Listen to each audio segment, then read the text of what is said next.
Welcome back, everyone. I hope our speakers booth provided a valued opportunity for more in-depth discussion about the innovations discussed in our earlier session. It's our hope that these conversations extend past this week, potentially becoming new partnerships, agreements, or even procurements. To put an even finer point on it, we want to help amplify and encourage the deployment of these innovations so we can reopen our economies sooner. Our businesses depend on us doing so, especially micro, small, and medium-sized enterprises, also known as MSMEs. The success of these businesses is the best indicator of a strong economic recovery. MSMEs account for more than 70% of global employment and 50% of GDP. The vast majority of these businesses have been hard hit this past year. Even during normal times, many MSMEs operate with razor-thin profit margins and limited cash reserves. The International Labor Organization suggests a third of these businesses have seen more than half their revenues disappear, and nearly 9 out of 10 of them are experiencing serious cash flow pressures. Governments and certain large private sector entities are stepping in to provide relief in the form of grants and loans. Attention is also focused on the need to help MSMEs pursue digital transformation to continue their operations with COVID in our midst. For digital readiness has gone from nice to have to must have for businesses of all sizes. Global McKinsey surveys report that 5 years worth of tech adoption happened in the first 8 weeks of the pandemic. And be that as it may, the challenge is that MSMEs are lagging on the curve to digital adoption. Polling done in Canada revealed that over half of MSME businesses surveyed didn't know where to start when it came to executing a digital transformation. And these findings ring true across our economies. Our next panel is here to tackle that question, the digital transformation of MSMEs. The discussion will be led by my good ABAC New Zealand colleague, Anna Curzon, who also leads our task force on this subject as part of our ABAC Digital Working Group. Anna, thank you for being here. Over to you. Well, kia ora, everyone, and thank you, Jan, for that very powerful introduction. It is really a great pleasure and privilege to be here to moderate this very important discussion.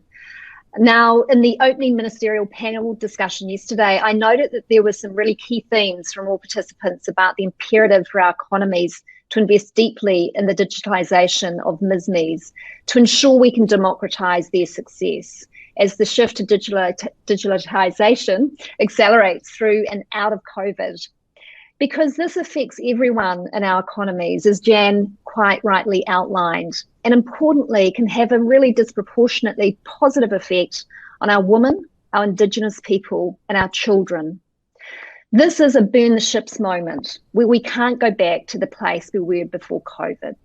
We know through the work done here in Aotearoa, New Zealand, and right across our economies that there is a clear evidence to show that investment, enablement, and education and the digitalisation of MSMEs will lead to more productivity, greater GDP contribution, and most importantly, better well-being for our people. So if we understand that benefit and the urgency to raise the digital tide for all MSMEs, it's now really beholden on all of us to identify what can and will we do to achieve the digital transformation of MSMEs. With that, it's my great pleasure to introduce our panelists. And like before, following all the presentations, we'll have a panel discussion. So I encourage you to submit a question at any point through the Q&A feature to the right of your screen. But first up, we'll hear from Diane Wang, DH Gate's founder and chairperson. Now, DH Gate is one of the leading cross-border e-commerce platforms in China. By connecting MSMEs from every corner of the world with high quality products, this organisation promotes fair world trade, diversity and creativity. Diane has leveraged over 30 years of business and digital experience to empower every entrepreneur through digitalisation. So Diane, welcome, and over to you. Thank you, Anna. Thank you, Jan. Good morning, good evening, ladies and gentlemen. My name is Diane Wang, ABAC from China. I'm the founder and the chairperson of DHgate. Thank you for having me here. As the theme shows, MSMEs have to embrace digital solutions, and they really need support and programs in order to survive and thrive. Today, I will introduce a new type of e-commerce, decentralized e-commerce, driven by social media and other private domain channels, particularly in this pandemic. I believe that will open a new window for MSMEs. Next page, please. This talk includes who we are, what we are doing, and our solution, MyShop, a software as a service, SaaS, and finally, a case study. Next page, please. DHgate, our company, is one of the leading B2B cross-border e-commerce marketplace in China, serving over 36 million buyers from over 220 countries and regions, with over 2.3 million micro, small, and medium-sized sellers in China and other countries. Innovation is our core value, powered by AI and big data. We provide easy-to-go digital solutions to empower MSMEs, such as e-commerce, smart logistics, and e-finance. Next page. Let's go back to 1 year ago. When the pandemic happened, we were no exception. International trade and cross-border e-commerce faced huge impact. We saw a steep downturn in global trade in goods. According to the Untitled, the global trade is forecasted a plunge of between 7% to 9% in 2020. The inadequate traditional supply chain was collapsed and has further deteriorated world trade. But thanks to smart technology, such as ABC, AI, big data, and cloud, e-commerce or smart chain supply chain has been survive and thrive. E-commerce helps to optimize efficiency and diversity and increase the visibility of the global supply chain. And more importantly, help MSMEs with opportunities and ensure the smooth flow of all necessary medical supplies and PPE worldwide. Next page. The most common type of e-commerce you can see from the left one. It is a traditional centralized e-commerce platform. Every seller and every customer make their transaction in one platform only. As I said, everything shifting to online and use social media have further boosted decentralized e-commerce. In the right one, everyone can be a reseller. It's a consumer-centric ecosystem connecting e-commerce infrastructure with multiple private domain channels such as Facebook, Instagram, WhatsApp, TikTok, and offline stores. Everyone's domain channel can become an e-commerce scenario, grasping a new window to sustain businesses. Next page. MyShop, the SaaS platform, is a solution to the decentralized system. It's a game changer. In the past, global resellers purchased and imported products from suppliers. They need to have a large budget to hold inventory, take care of packaging, logistics, and after-sale services. But with MyShop, they don't need to buy products, which would be shipped directly to their customers. What resellers should do is focusing on generating traffic in their private domain channels, improving customer relationships and store operations. They can be wholesalers, distributors, influencers, monetizing their private domain traffic. It's easier for MSMEs to build their businesses. So all they need is a laptop or mobile, connecting products in My Shop with their online or offline channels. Next slide. It provides one-stop centralized supply chain services for both professional resellers and individual entrepreneurs. Compared with traditional international trade, My Shop has 3 advantages. First, product supply. It provides sufficient supply with competitive prices, so you don't need to worry about inventory. Second, fulfillment. With our fulfillment centers in China, the US, and the EU, customers would receive products faster, and the SMEs don't need to worry about logistics. Third, after sales. You have an after-sales service team to serve your customers, so SMEs don't need to handle their questions. Next page. It's quite easy to use My Shop in 4 steps only. MSMEs can easily create an online store and share products on social media, which is just a few clicks. The first step, select products with our smart technology. My Shop shows you the hot selling products. Second, you can create your own e-commerce store.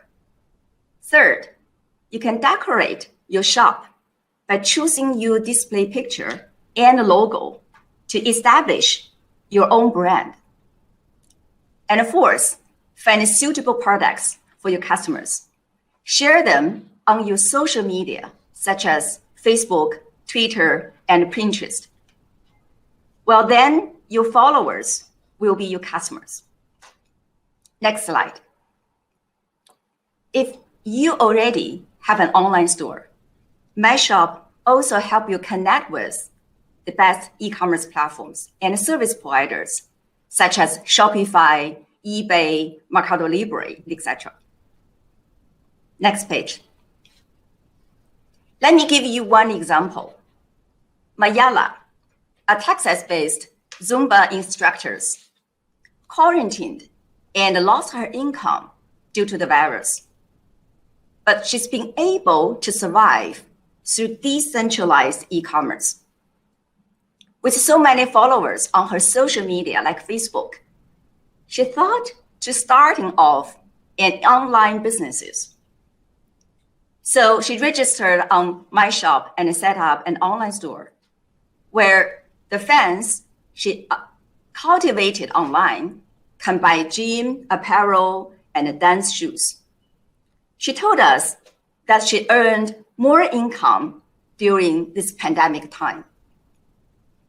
She doesn't need to understand the trade policies, operations, and logistics, but focusing on Zumba skills and managing the traffic. This simple business model has enabled more Mayalas to equal access to international trade and benefit from the businesses. Next page. To sum up my intro, I hope my sharing can be a seed to inspire more innovative digital solutions coming out to empower MSMEs to navigate the storm. Thank you. Back to you, Anna. Oh, Diane, thank you so much for what was a very inspirational presentation. I talked about the democratization of MSMEs and how we can better do that through digital work. And I just love the fact that you talk about, especially with that case with Mayala, the fact that, you know, we can take away all the things that burden MSMEs from being able to participate in international trade, things like inventory, fulfillment, logistics, trade policies, the after-sales service, and just really through technology, allowing MSMEs to focus on the things that they do best. It's a wonderful example. So thank you so much, Diane. Now it is my great pleasure to welcome AB InBev's Chief Legal and Corporate Affairs Officer, Mr. John Blood. AB InBev is one of the world's largest brewers, and John brings to the company his extensive understanding of acquisitions, compliance, and corporate law. Today, he's here to talk about the transformational role multinational firms can have in local markets, which in turn supports a thriving value chain. So welcome, John. Anna, thank you for having me, and it's a pleasure to be here, and thank you to Jan as well. Oh, our pleasure. We're delighted that you could participate in this very important discussion. Now, John, we're going to have a bit of Q&A here, and what I'd love to ask you first is, the disruption caused by COVID-19 has meant that, there have been many challenges for businesses, but it's also shown how some businesses are able to thrive amid change. And we've just heard that firsthand from Diane, some examples. So I'd like to ask you, how has AB InBev facilitated and enabled this? Yeah, thanks, Anna, for the opportunity, because look, like most businesses, when the pandemic hit, it's very natural for a business to say, what about me, right? What about my business? What about my sales? What about my concerns? And I think it's so important, especially as a multinational, that you immediately pivot to how am I seen as part of the ecosystem for my business? How am I part of my value chain? In the beer business, we talk about going from seed, right, the agronomic products that we have, to sip, finally when the consumer gets to enjoy a beer product. So if you think about the business from seed to sip, you start to realize that you can play a critical role along all those different stages about the impact that you can have. And when we think about MSMEs, when we think about micro, small, medium, how does that really translate to us, right? What's the tangible business that really impacts for us? And for me, what I think about is I think about the shop owner, let's say in Latin America, who runs a small shop that's really an extension of their home. It might be a garage that they converted where they sell beer, they sell food, they sell other items as well, household products. And what does that mean for oftentimes that entrepreneurial woman who's trying to get out of poverty, who's trying to provide an education for her family? And what can we as a business do to empower that person? Well, when the pandemic hit, everything was magnified. So for that woman, that entrepreneur who's really, really struggling, but is making it, when the pandemic hits, all of a sudden, no one's coming in with the foot traffic. No one's coming in to buy that beer. No one's coming in to get the snacks. No one's coming in to grab a loaf of bread. So what happens to that person? For us, what we immediately thought about was, wow, we as a business, we have these e-commerce businesses, we have partners who have e-commerce, but what about these small retailers? What about these small shops? How can they participate that? So in Latin America, over 9 countries, with about 500,000 small retailers, these mom and pop shops, what we did was we set up an online system where they would have access to essentially an e-commerce business, that the consumers in their neighborhood, their customers who were in lockdowns, who were social distancing, who couldn't get to the shop, they were able to order from them. Because a lot of these folks, right, don't have the ability to go out and just put together an e-commerce system. So what we did was we said, look, we'll do that for you. What we'll do is we'll be able to have the local consumers in your area type in their location, type in where they are, and we will set that up for them. And what this did was really was a transformation of something that may have taken years to develop, right? Because we do believe that digital transformation was coming for all businesses, but particularly for the MSMEs, this was an opportunity to accelerate that, to give them a lifeline about how can they continue to do what they do.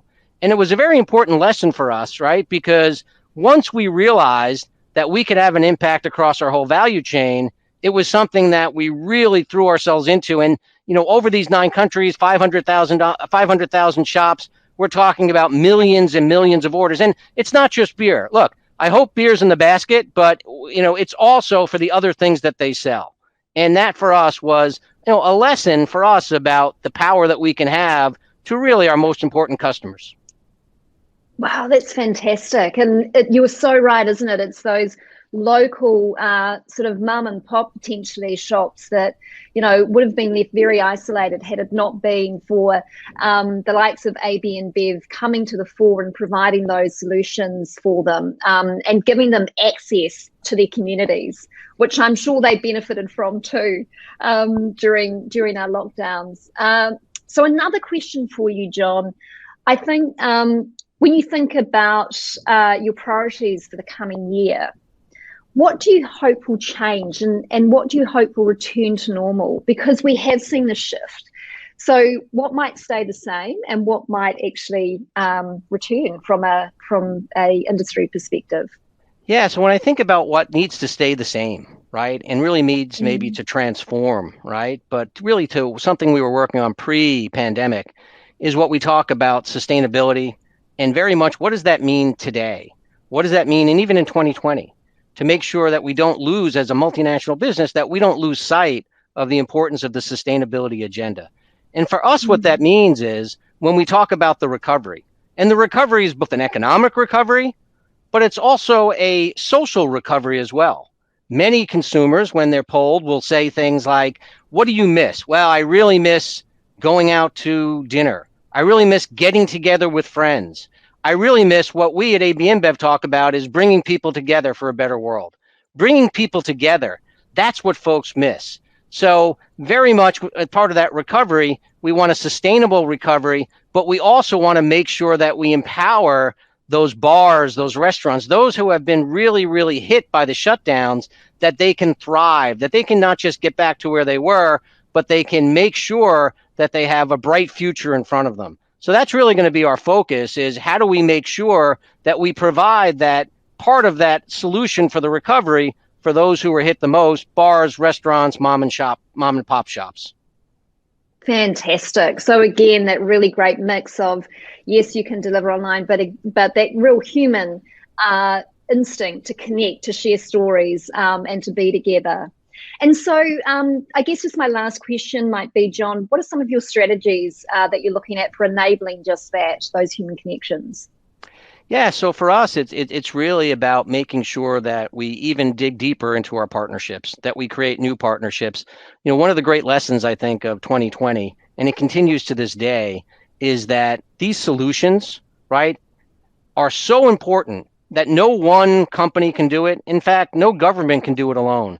It's the whole UN Sustainable Development Goals talking about partnerships, about making sure that we as businesses are there for our governments to do what we can do. Look, we're very clear. We're not doctors. We're not frontline workers. We don't do any of that, right? But we know that we can add where we can.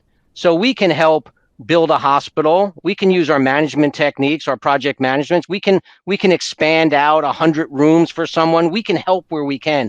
We can deliver water to frontline workers when they need it. We can provide PPE. We can make the ability to make beer and turn that into the ability to make hand sanitizer. Whatever we can do, that's where we need to do it. And we can't do it alone. We can't get supplies to people without organizations like the Red Cross. We need to be part of the system, and we need to be a good partner. And that's what we strive to do.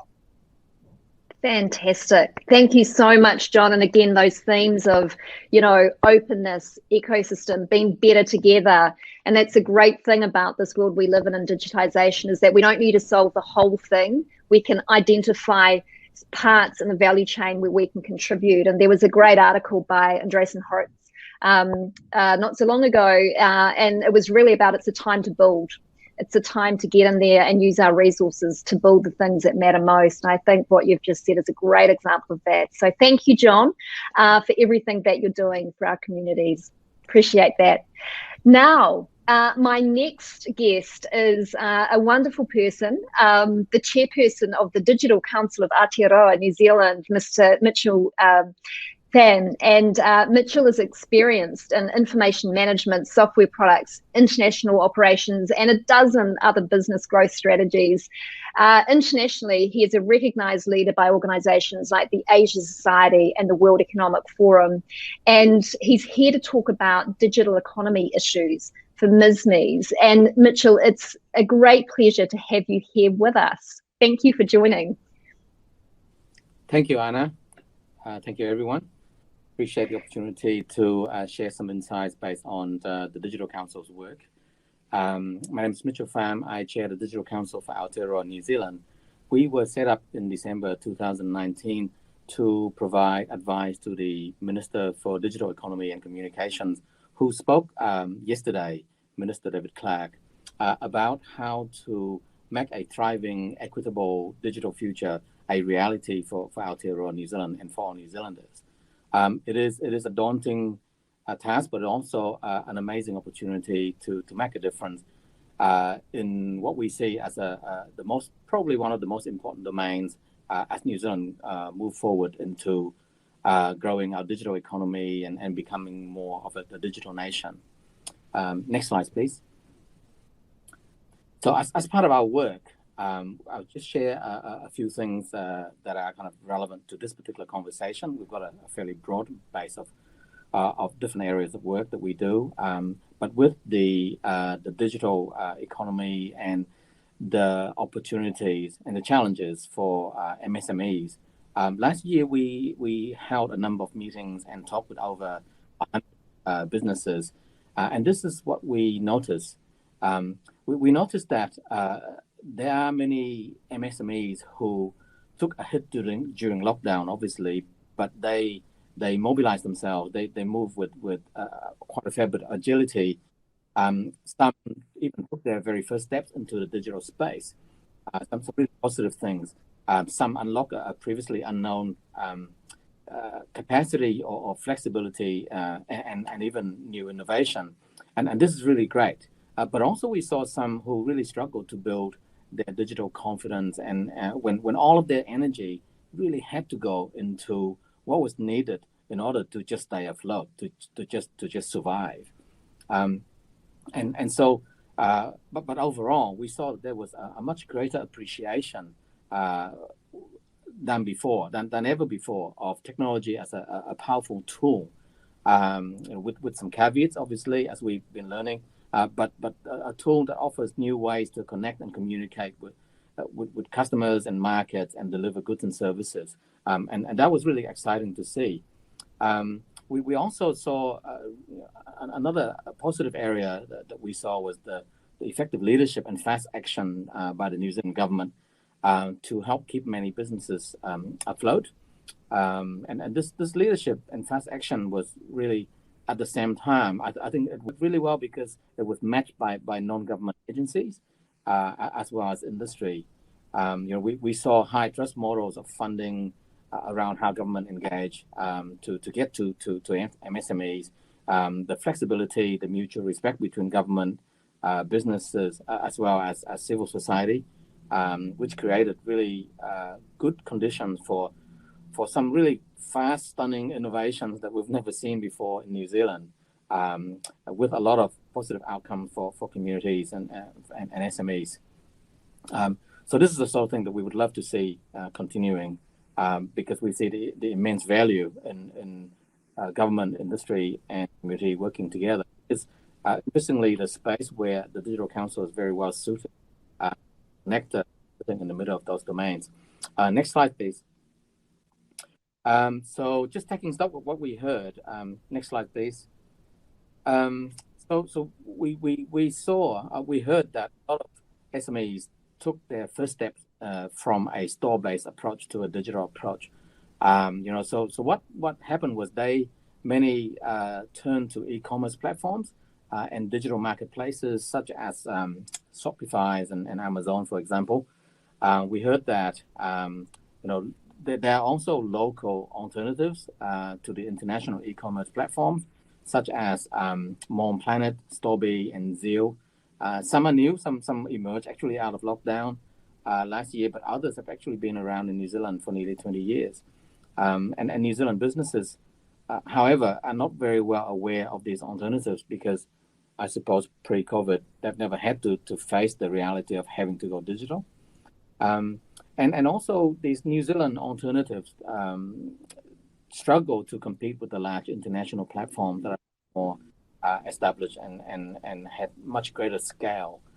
And then we also saw that many of our MSMEs lack the digital skills and capability and wider business strategy to make the most of digital trade opportunities for their growth, whether or not it's domestic trade or international trade. And we see businesses struggle with where to start, what to do, what to focus on, where to find support, especially while they're working really hard in their businesses and they don't have time to kind of turn attention to digitization. This probably echoes some of what we've heard already today. Next slide, please. And for MSMEs importing and exporting, we also heard that the whole foundation layer that sits below e-commerce and digital marketplaces, which is the supply chain and logistic infrastructure. We heard that the New Zealand infrastructure for this is still lacking, and maybe it is not unique to New Zealand only, but the movement of importing and exporting goods around New Zealand and between New Zealand and the rest of the world, still come with a long paper trail. For example, maybe up to 20 different entities required, 10 to 20 paper documents each step of the way. And this is the process of just getting goods from supplier to customers. There's this heavy reliance on paper documentation, emails, faxes, on legacy computer systems, and which really hamper the move to digital efficiency. So even if you could order a product online from a New Zealand business, it takes longer to get that product into the hands of customers somewhere like in China, for example. And we did a little bit of a focus on an industry in New Zealand that was hit really hard by COVID, which is tourism. And we saw that the keeping the money in local hands is quite vital for our community, for our economic recovery. But unfortunately, with only the international platforms available, and 75% of our tourism industry is made up of MSMEs, we heard various reports, between 75 and 90% of bookings now being done online, and travel agencies taking anything from 15 to 25% of booking fees, which is a very significant hit on MSMEs in New Zealand. And so there are a number of challenges when it comes to MSMEs going online. Next slide, please. So what is it that's being done to help? What we can see, there are already many innovative New Zealand online platforms and virtual marketplaces, social enterprises that are trying to compete with the large international consortiums to give Kiwi businesses more choices. We see that the New Zealand government through NZTE is working on increasing New Zealand companies' presence and success on international marketplaces. New Zealand code license enables businesses to tell the marketplaces that their software is coded in New Zealand, for example. Next slide, please. And from the government side, we see agencies providing digital skills and digital boost programs. Many non-governmental agencies are also providing training and support to MSMEs. And we see collaborative partnerships and social enterprise doing some great things to foster success of grassroots businesses and develop digital technology capabilities. Next slide, please. I think I'll just skip through this fairly quickly with the supply chain logistics going global. I think the key here is that there are many opportunities that New Zealand industry and government can work together and need to come together in order to really establish a much stronger foundation for supply chain and logistics to be able to support e-commerce and digital marketplaces, which support MSMEs in going digital. There are a lot of opportunities internationally that New Zealand can collaborate with as well. So next slide, please. Shaping the future, what are the questions open to us? Next slide, please. Well, there are no shortage of initiatives happening across government, private sector, and community. And I think the risk here is that there are a lot of activities that are happening in silo, and so where we sit as the Digital Council is very important that that we are able to connect the dots across these different domains. And some of the questions are, how can New Zealand companies provide excellent choice and great selection at a comparable price to the large international options that are available? How can the big multinationals, are they competitors or can they be partners? And we heard this about what John's been doing. How can we support local platforms to thrive alongside large multinationals? How do we support local, but at the same time act global? Because that's the only market for New Zealand is global. How do we achieve scale from successful local initiatives and platforms? And this is where government does have a strong role to play. And how do we give time back to MSME owners so that they can take advantage of the time savings in order to continue to build their business? I think those are the notes that I have for today. Thank you, Anna. Oh, kia ora. Thank you so much, Mitchell. That's another very, very repetitive in terms of our themes here around like the importance of incentives of education, because as you were saying, there's one thing to know I need to do this as a MSME, but it's another thing to figure out how. And so thank you for all the great work that you and the team are doing here in Aotearoa to support our very important, MSMEs to navigate this, especially for a country like New Zealand, where access to trade and access to the rest of the world is just so important for our growth. So thank you. Now, finally rounding out our panel is Lee Smouch, President of the World Trade Centre in Toronto.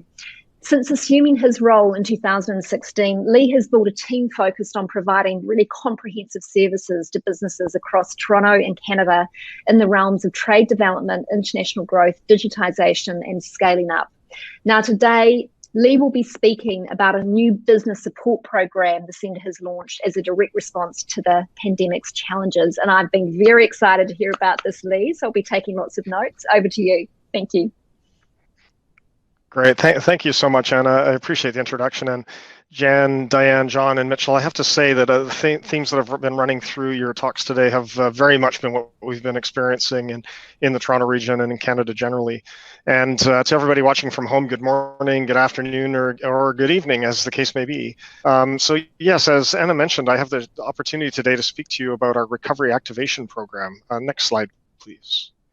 It's been about a year since the state of emergency was declared here in Canada in response to COVID-19, and there's really not much point in my rehashing all those challenges we've faced. You've all seen them too. But in hindsight, it's quite clear that they really did hit micro, small, and medium-sized businesses the hardest. Many of these businesses were already falling behind in the race towards digital modernization, and I know in my experience, most of them knew they needed to do something, but really couldn't commit the time or resources or money to do everything they'd want to when they're doing everything else to make their business successful. But when the pandemic hit, overnight, these businesses became disconnected from supply chains, customers, employees. And I think that situation really further exacerbated the digital divide among businesses and heightened the need for accelerated digitization. But asking them to go it alone in the midst of an economic crisis is kind of like asking someone to run uphill with a weighted vest. It's not impossible, but it's not going to make it easier, and you're not going to get the best outcome. So that's where our Recovery Activation Program comes in. Next slide, please. Before we dive into the specifics of RAP, I'd like to take a minute to look at the challenges we faced globally and in Canadian perspective. Globally, an IDC report last year assessed the state of small businesses' digital transformation maturity across 8 key markets around the globe: Brazil, Canada, Chile, France, Germany, Mexico, United Kingdom, and the United States. And the report that 72% of small businesses are accelerating their digitization to address COVID-19 challenges. $2.3 trillion could be added to GDP growth by 2024 if more small businesses did advance their digital transformation journeys. And that globally, a lack of digital skills and cultural resistance are the top 2 challenges for small businesses that are trying to undergo that kind of a transformation. Here in Canada, you can see from the slide that the top 3 digitization challenges were also cultural resistance to change, but also not knowing where to start and a lack of commitment. And this is probably similar in many other countries. So from a Canadian perspective, we've historically seen SMEs struggle to adopt new technology and initiate their digital transformation journey. And it's just part of the reason that we had been working on scaling, helping companies scale. The Business Development Bank of Canada found that, number one, too few SMEs have taken the digital turn. Only 1 in 5 Canadian businesses have achieved a high level of digital maturity, which is similar to our own results from our RAP surveys, in which about 70% of companies need help across the board, and another 20% need help in specific areas like CRM or cybersecurity. And secondly, Canadian SMEs' investment in technology remains too small to be competitive in a global market. And third, even knowing that investing in digital technology boosts sales, a culture change is actually necessary to turn that into profits. Canada lags behind major North American, Western European, and Asia Pacific markets in terms of digital maturity for their SMEs. So a big concern for us. Next slide, please. Our recovery activation program is really about addressing some of those challenges head on. It's built around a series of very practical online streams that are designed to support businesses as they try to modernize really their operations more than just sales, and foster growth in an extremely challenging time. This isn't about how to add e-commerce to a website or how to buy digital ads on Facebook. It's actually about understanding how a CRM integrates with marketing stacks, or how to deliver value to customers with supply chain disruptions. It's about building the back-end digital infrastructure that helps SMEs stay in business or gain a competitive advantage with any luck. Let me walk you through how the program works. Next slide, please. RAP offers online program streams that are highly practical. They're supported by industry experts, and they're built on a foundation of key pillars to provide participants with an outcome plan of action. The first step for any company interested in RAP is to complete a no-cost digital needs assessment that I'll tell you about in a moment. These assessments help us determine which online program stream is the best fit for each participant based on a range of factors. There are 3 streams after their assessment, which are the Digital Blueprint Program, the Digital Certificate Program, and the Digital Sales Activation. We've also developed a separate webcast series, which really helps us share practical insights from experts with a really broad audience, but also allows us to channel organizations into the more involved programming. Everything's available at no cost to participants, which is thanks to the government, very generous support from both our federal and provincial governments.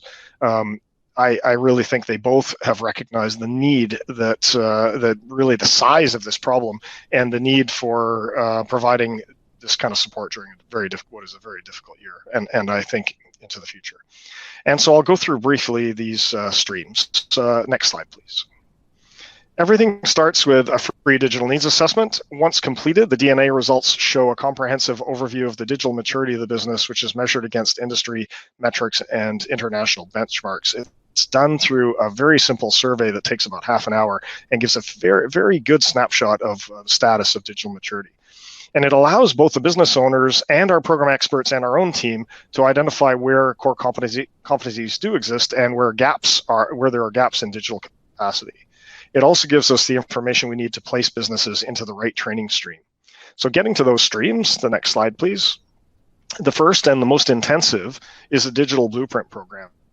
It consists of 5 half-day virtual workshops that take place over 6 weeks in a series of very engaged and practical presentations and interactions, workshop style, that are led by industry experts. It's also followed by dedicated coaching and mentorship sessions that are designed to help businesses build a personalized digital transformation blueprint. So it's very, very hands-on, and I really have to say that I don't think any other program in Canada anyway offers this kind of level of involvement from leading experts to SMEs. Next slide, please. The second stream is our Digital Certificate Program. It consists of a tailored half-day module focusing on a key topic critical to digital transformation. So this might be for companies that need support on understanding CRM or need support with cybersecurity, not right across the board, but very specific things. Program participants learn how to upskill in those specific areas and how to leverage technology and digital platforms to inform that digital transformation. And past certificates have included topics such as cybersecurity essentials for small business, so I just mentioned, utilizing payment technology to be able to grow your business, and digital marketing basics for growing SMEs also. Next slide, please. And the sort of last of the major streams is the digital sales activation. It's essentially a virtual trade mission program that connects client companies with highly tangible commercial opportunities to access new sales channels through e-commerce and international market opportunities. So recent and upcoming virtual trade missions during COVID include Mexico, Brazil, Vietnam, China, US, and the Middle East. So we've been very, very busy around the world making sure we stay connected. Finally, our WRAP webcast series is designed to, I'm sorry, next slide, please, is designed to deep dive key topics for SMEs around process modernization and digital transformation. Webcasts are presented by experts, thought leaders, and community innovators, and they provide viewers with practical advice in probably in areas that almost everybody needs some support. Next slide, please. I will just mention that those webcasts are also free, and one other thing it does for us is it allows us to drive participation. Just getting a little bit at the results, and then I'm done, and we can get to a discussion. One of the things that I think has been amazing, we've reached 1,000 companies that have been supported through this program, and they've been from very diverse backgrounds, and that's over only 7 months. We started in August. They represent 30 different industrial sectors in the region. These companies come from 135 towns. One of the advantages of virtual over in-person, and they represent 75% of them represent underrepresented groups. So women-led, Aboriginal-owned, BIPOC, or new immigrants, and others. And we're very, very pleased with that and proud of it. And overall, it's no small feat, and it's proof, I think, that programs like WRAP and no doubt other great ones around the world are much needed resource for businesses during this crisis. And the last slide, please. The last thing I'll just say is I think that I am sure that our successes can be replicated if you're not already doing something like it. I'd be very pleased to talk to anybody in the speaker booth after this panel and provide any more detail. Thank you, Anna. Back to you. Oh, look, thank you so much for that, Lee. And I will be following up with you for sure to get some more information on that really exceptional program. 2.3 trillion could be added to GDP growth by 2024 if MSMEs adopted digital technology. What a wonderful stat, and what a great North Star to aim for. So thank you so much, Lee, for the work you're doing. Now, we are going to go straight to Q&A because I know we've got lots of questions out there. The first one, if I go right back to the top, was actually for Diane. And Diane, if I could ask you to answer this one, the main concern we hear from MSMEs is the high entry cost of e-commerce platforms when they want to gain visibility. How are you working on making e-commerce more democratic? Thank you.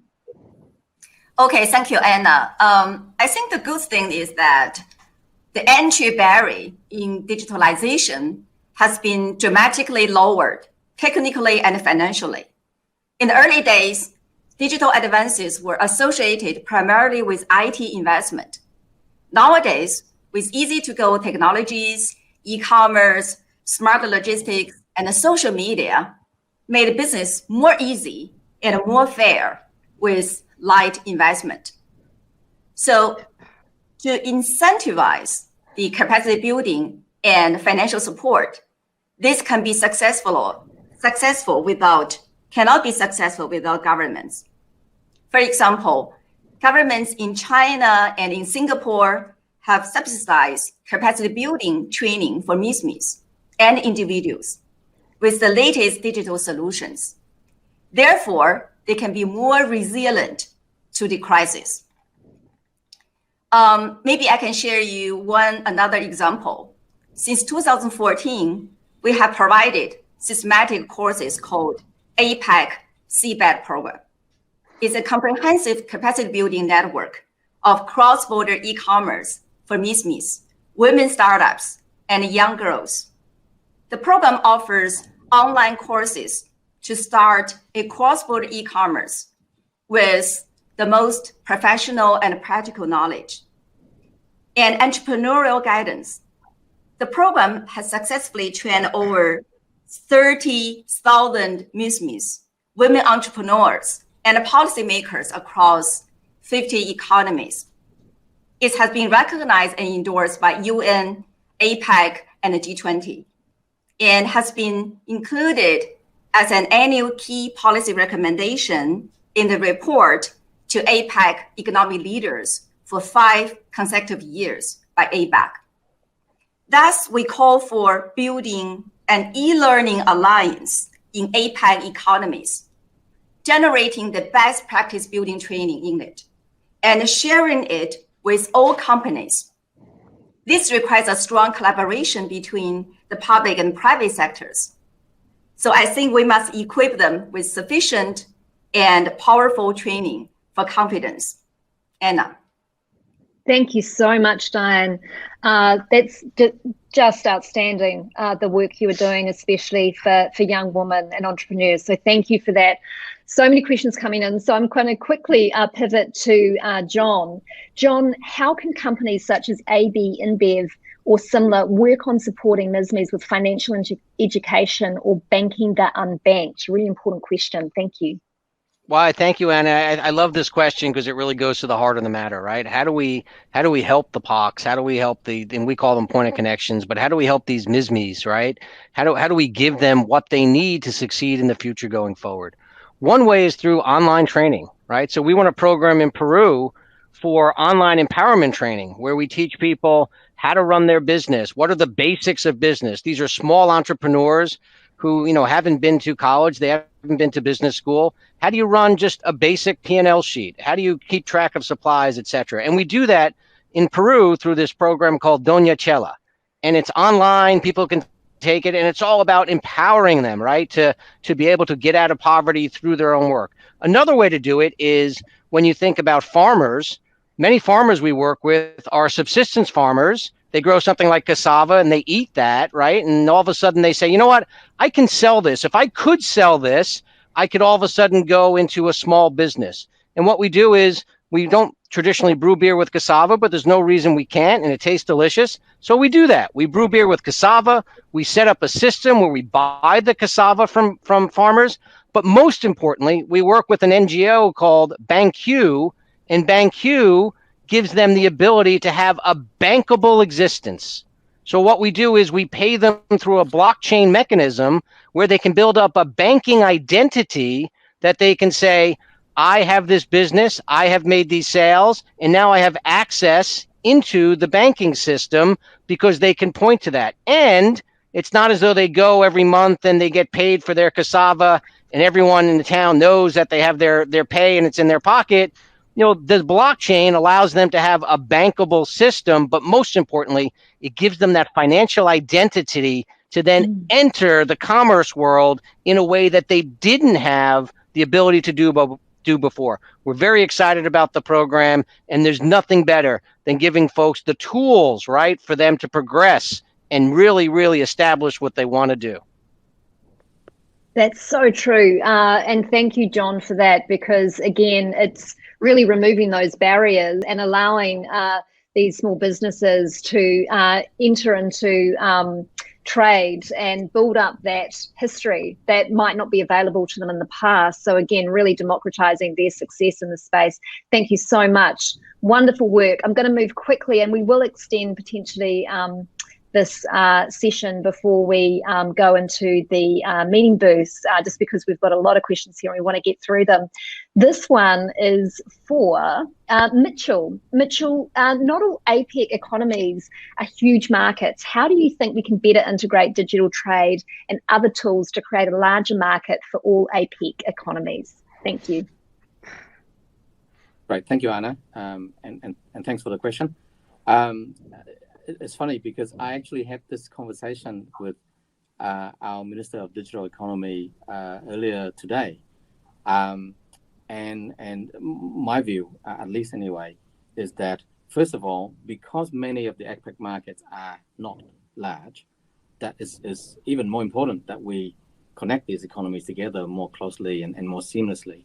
Secondly, from the industry side, the entire supply chain logistic industry, the New Zealand example, there's a lot of room there for improvement and standardization as well as streamlining so that we can support the layers of e-commerce and digital marketplaces to then support the business on top of that. So that infrastructure is really important to get right, to improve, to optimize from the industry side of things. But then from the government thing, at least this is my perspective anyway, so I'm not, the minister didn't kind of say this or yet.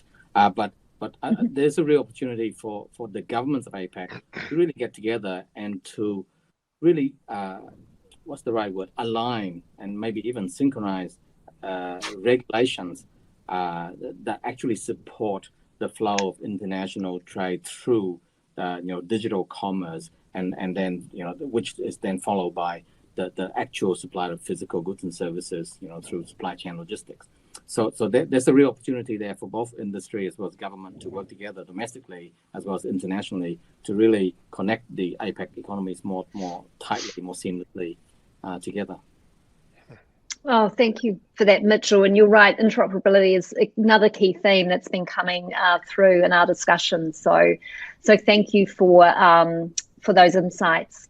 Last question we might go to is for Lee. And Lee, the question is, how do you identify the companies that should be going through these programs or is in need of these programs? How do you find them? Because I guess it's the first step. Yeah, thanks. And first, I just want to say that if John needs anybody to taste that cassava beer, I'm willing to give my professional opinion anytime. So, or any other innovations where beer's involved. But yeah, so those companies, like the great thing about going after companies that need the support is almost all of them need it. I think, as the stats pointed out, at least 70%. But in our experience, it's been more like 90% have needed help in something, in some way. So actually figuring out which ones to put in which program isn't too hard. The challenge is just getting the word out. It's letting people know. And another thing is, one of the challenges with having anything that's free is that people often don't necessarily see the value if they don't have to pay. And so one of the challenges is getting the word out, and we do that through a lot of social media, but through a lot of great stories of the organizations that have come through and how they what their experience has been and why it's been a supportive program for them, and sort of getting you to relate to that and see why you would want to be able to invest your business's energy in it. But the digital needs assessment itself, being only a 30-minute survey, any company should do it, any organization. And in our chamber network in Ontario, who have helped us spread the word on this program, it's been a big part of our of getting the word out. Many of them have done it themselves. Many of their board members run companies, and they've had people do it, and they've all had a positive experience. And one of the other interesting aspects of this is how you measure success.